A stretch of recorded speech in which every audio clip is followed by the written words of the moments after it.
Hi, welcome to the ITS report. Today is September 11th, and decided for Good News today to talk about September 11th. 12 years ago, the World Trade Center was attacked, and we were told it was a random attack by people who hated us for our freedoms.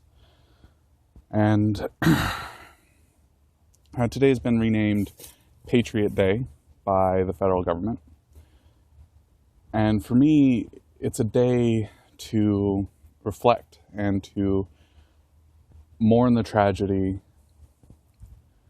but more importantly, to analyze how things have changed since and what led to the attacks and what we're doing differently. One little outline here, maybe it'll help me. Wanted to cover some of the history first. And I could have gone all the way back to the first Western involvement in the Middle East, which started with the Crusades by the Vatican. But the most important parts of the history actually start much more recently. In the early 1950s, the United States was approached by the British because of a democratically held election in Iran in which Mohammad Mossadegh was elected to prime minister. Mossadegh wanted to abolish the Shah, which was the Iranian king, and to nationalize Iranian oil, which up until that point had been run by the Anglo-Iranian Oil Corporation. I think that's what it was called. You know them by their more current moniker and their more current scandals, BP. Anyway, the British approached the Americans and said, hey, we need your help getting rid of this Mohammad Mossadegh guy. And they started Operation Ajax. Operation Ajax was a CIA operation in which we ousted Mossadegh, reinforced the Shah, and it led to 26 years of an incredibly oppressive government that was overthrown in 1979 by the Iranian Revolution, which set up the theocracy led by the Ayatollah.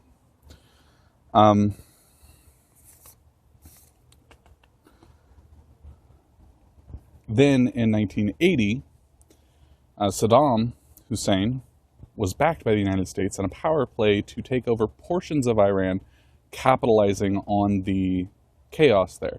The U.S. hoped that this action would allow them to set up another regime that would be more pro-United States. As you can imagine, there was a lot of anger and a lot of hatred towards the United States for setting up a powerful and oppressive Shah. During that time, we supplied Saddam Hussein with chemical weapons. Millions died as a result of that war. Not during the war, but as a result of the war. Also during the 1980s, the United States funded the Mujahideen in Afghanistan to fight the Soviets. The Mujahideen eventually became the Taliban, who were still fighting in Afghanistan. During the first Gulf War, against previously supported Saddam Hussein, the U.S. used Saudi Arabia to stage its troops and to launch the invasion. This caused a lot of anti-American sentiments among the average citizens in Saudi Arabia and led to the founding of organizations like Al-Qaeda. During the Clinton administration, there were several terrorist attacks against U.S. bases in response to what was seen as imperialism in Kosovo and Somalia and places like that. President Clinton responded by launching warheads and attacking who we said was responsible, Osama bin Laden.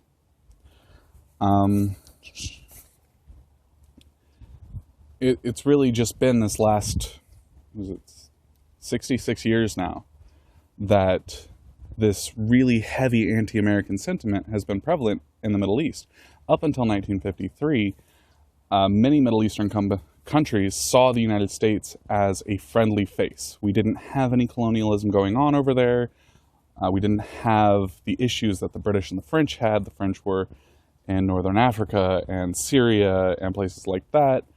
The British were in Iran and Iraq, and I think Turkey as well. I'm not entirely sure. So up until we decided to play God, as it were, over in Iran, we were seen as someone they could trust. And to protect the reputation of the people who we had fought a revolutionary war against, and to protect their interests, we ruined our own reputation. Now, all of that history does not excuse terrorism. It's merely a context. It shows that for a lot of these people, Osama bin Laden most likely accepted, because he was educated here in the United States, he was funded by the United States, he was also a nut job. They see America as this new colonial power that's stepped in where Britain couldn't control things. And that explains a lot of the anti-US sentiment that is over there. It's not anti-American people. From everything I've read, most people view the average American as just another person. There's no hatred for you or I, it's distrust and hatred towards the US government, which, I mean, if you look at history, that's a very patriotic sentiment in this country. So, you know, it's a little bit of the history of it, a little bit of what happened, and the next step in analyzing this is to see what we've done to change our reputation, what we've done to remove these sentiments. And the United States government hasn't done anything. As far as foreign policy goes, it's just gotten more schizophrenic. We give aid, we don't give aid. We bomb, and then we pay you for it. We come in, we invade your country, and then we try to build it up, but we put corrupt individuals in charge, and we lock you in prisons without charging you with anything. The US government has been entirely irresponsible with their foreign policy, and it has led to broken homes, broken hearts, and not just over in the Middle East. There are soldiers here who have lost their loved ones because they were gone and their marriage fell apart. There are families here who have lost their brothers, sisters, fathers, cousins because we sent them over to die in a desert. We haven't done anything to regain any reputation. If anything, the past three regimes, Clinton, Bush, and Obama, have only hurt American foreign policy. I have nothing against anyone of any religion, of any race, of anything. They've done nothing to me, I've done nothing to them. We have no beef. But my opinions don't matter. The people who are in charge, who steal from you and I, who then take that money and give it to organizations like the Al-Qaeda-backed rebels in Syria, or the Morsi camp in Egypt before he was deposed, or the Egyptian military that deposed Morsi. Those people put you and I in danger every day just by existing. And without recognizing that, we're bound to keep falling into these holes, and something bad, worse than what happened on September 11th, 2001, is bound to happen. What else has changed since 2001? We have 10 years of TSA scandal after scandal after scandal. They grope little children. They do everything in their power to make the average person traveling feel like a terrorist. We have the DHS scandals where they're buying millions of rounds, claiming they're for target practice, but they're hollow point rounds. They're buying tanks. They're training people in riot suppression when the only riots we have are ones that are deserved or are reactions to government problems. We have the police. They've been increasingly militarized.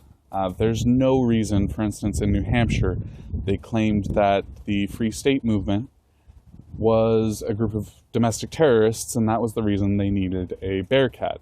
Apparently in Keene, New Hampshire, they already have a Bearcat. Here in Eugene, our police department has a Bearcat. There's no need for this. And they're using these things to serve warrants. They're not using them to fight extreme domestic terrorists or foreign terrorists. They're using them to serve warrants. Our SWAT teams are wearing ski masks and kicking down doors to serve search warrants.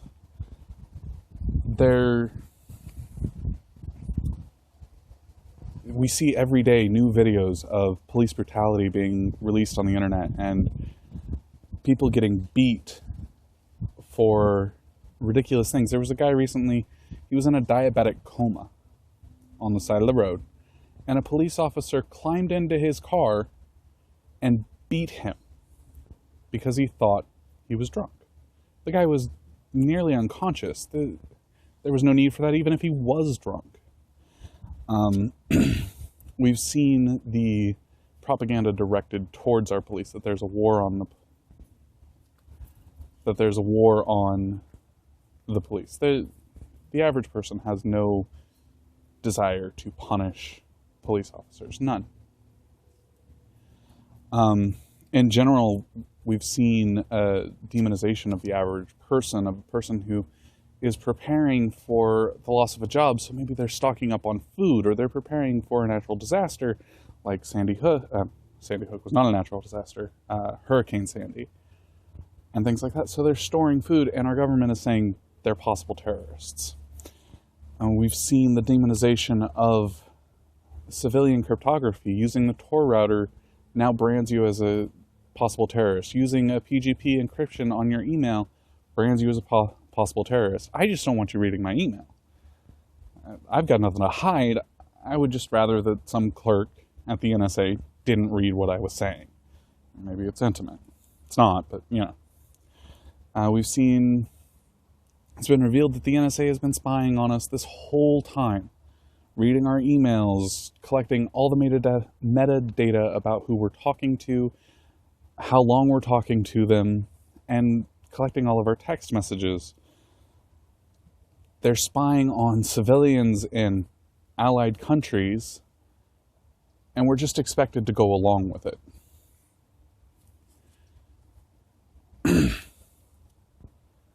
All this has been going on over the past 13 years, even before then with Clinton and the Echelon program, and going back even further.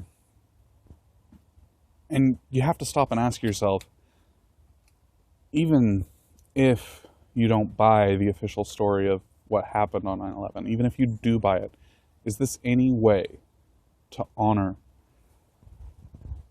those that died on that day? Is it any way to treat grieving people, to treat soldiers who fought and died for what they believed in, or fought and were injured for what they believed in, and then to call them domestic terrorists when they get back?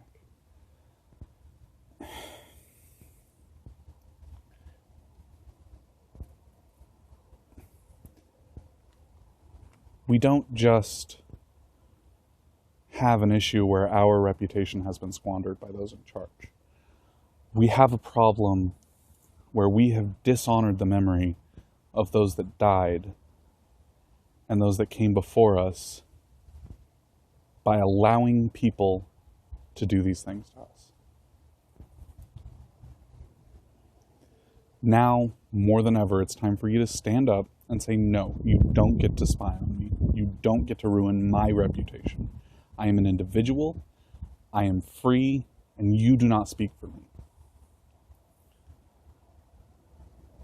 Those are my opinions. Take them or leave them.